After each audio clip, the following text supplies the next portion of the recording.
Bom dia, gente. Hoje vamos falar sobre o livro sobre a brevidade da vida, do Sêneca. Esse livro é muito bacana. Eu gosto muito de ler os autores antigos, né, romanos, gregos, e ver que muitas das percepções que eles tinham a respeito da vida são muito parecidas com as que nós temos hoje. Muitas das reflexões que eles faziam na época são reflexões ainda válidas. E essa percepção me faz pensar no quanto que de fato o comportamento humano muda, né? Muitas vezes as formas de expressar o comportamento elas assumem novos formatos, né? Mudam, mas muitas vezes as motivações pelas quais esses comportamentos ocorrem continuam sendo próximas. E os problemas que essas motivações acabam trazendo para nós também. Então, eu vou trazer algumas coisas aqui para você sobre este livrinho curto, mas muito interessante. Ele diz: Não temos exatamente uma vida curta, mas desperdiçamos uma grande parte dela. A vida, se bem empregada, é suficientemente longa e nos foi dada com muita generosidade para a realização de importantes tarefas. Ao contrário, se desperdiçada no luxo e na indiferença, se nenhuma obra é concretizada, por fim, não se respeita nenhum valor. Não realizamos aquilo que deveríamos realizar. Sentimos que ela realmente se esvai. Então, esse é um trecho escrito há muito tempo atrás, né? Mas que continua válido. A vida é.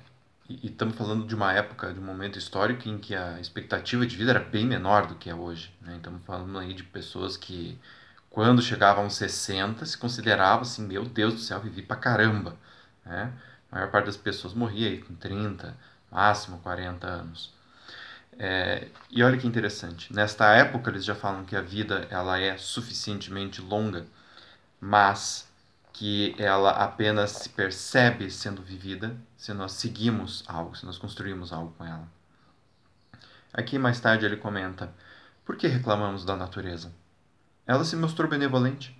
A vida, se souberes viver, é longa, mas a insaciável ganância domina um, outro desperdiça sua energia em trabalhos supérfluos, um encharca-se de vinho, outro fica entorpecido pela inércia, um está sempre preocupado com a opinião alheia, outro, por irreprimido desejo de comerciar, é levado a explorar terras e mares na esperança de obter lucro.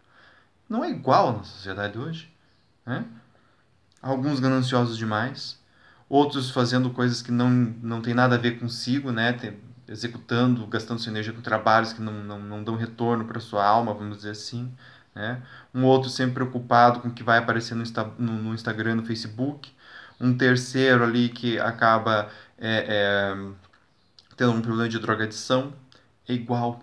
É muito lindo de ver isso, né? É muito parecido. Obviamente, as respostas que nós damos hoje e naquela época para isso acabam às vezes sendo diferentes. E a forma pela qual essas pessoas se inserem, vivem na sociedade também. Mas nós temos uma base muito parecida. Mais tarde ele vai também comentar: Nenhum homem sábio deixará de se espantar com a cegueira do espírito humano.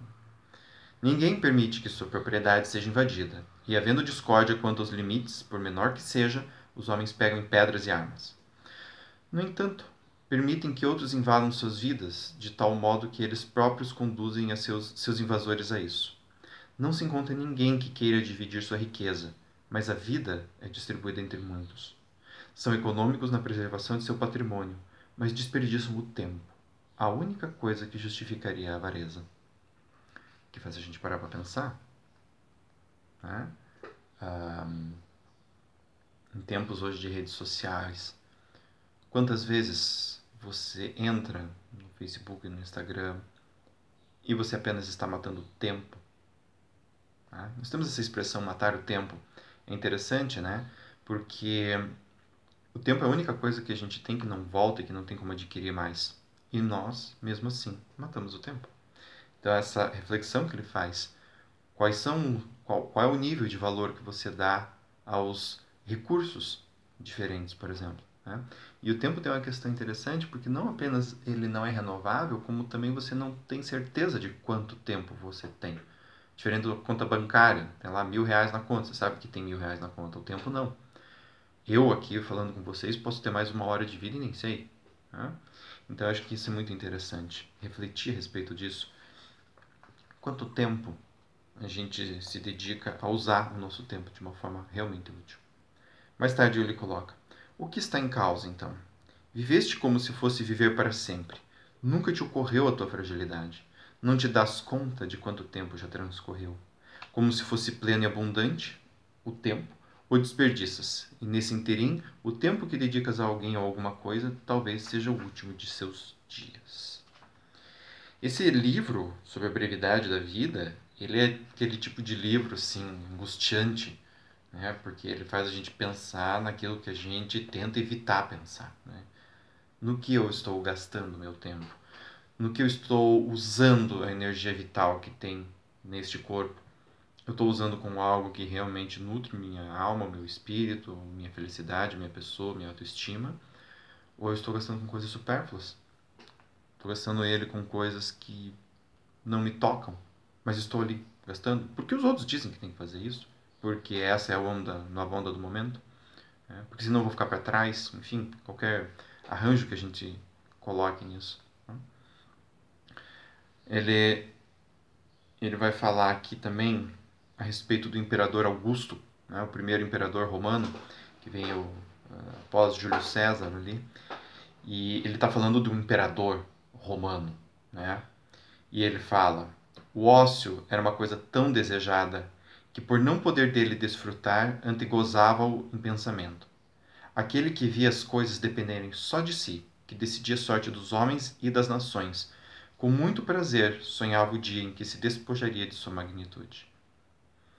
Então ele está falando sobre o imperador Augusto e sobre as cartas que ele mandou, algumas cartas que ele mandou ao Senado romano, né, falando a respeito de como que ele queria não apenas tirar umas férias, né, mas assim realmente sair daquilo tudo. E é interessante porque ele era o homem mais poderoso do mundo na época, né? Ele era o imperador de Roma e ele não podia tirar tempo para si. E aqui, né, o Sêneca questiona isso.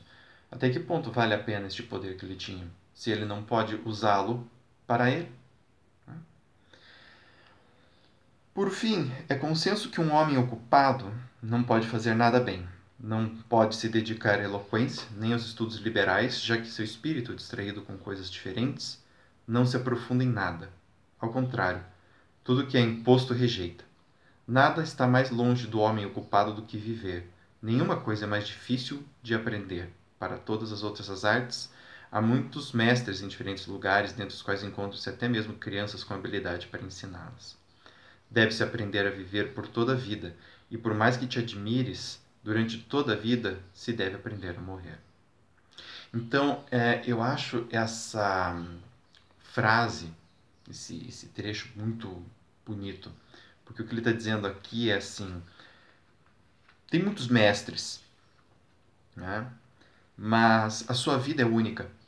Você é a única pessoa que acorda com você todos os dias, que registra os seus pensamentos, os seus sentimentos, as suas memórias, os seus comportamentos. E visto isso, apenas você pode aprender a viver a sua vida. Ninguém mais vai poder ensinar isso por você. Alguém pode te ensinar a escrever, alguém pode te ensinar a tocar um violão, mas ninguém vai tocar o violão para você. Ninguém vai sentir aquele violão, ou ninguém vai escrever, colocar as palavras no papel.